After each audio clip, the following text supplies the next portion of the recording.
Достар, егер де сіз өз үйіңізді біздің банк арқылы сататын болсаңыз, және де сіздің сатып алушыңыз біздің банк арқылы үйіңізді алғысы келіп жатса, онда сіздерден қандай құжат керек екенін мен қазір айтып өтейін.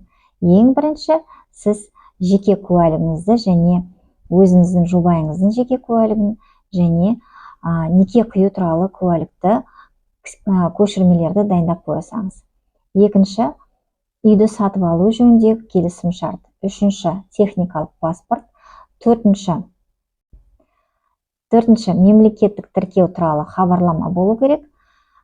Форма 2, оны ЦОНнан аласыз, немесе ЕГОВтан аласыз. Және соңғысы, ол сіздің 20 сандық КЗ счетыңыз болу керек. Біздің банк сіздің қай счетыңызға ақшаны аудару туралы сол анықтаманы дайындап қойғаныңыз жөн болады. Сондықтан үйді сатарда осындай құжаттарыңызды дайындап қойсаңыз. Бұның барлығы көшірме ретінде болу керек.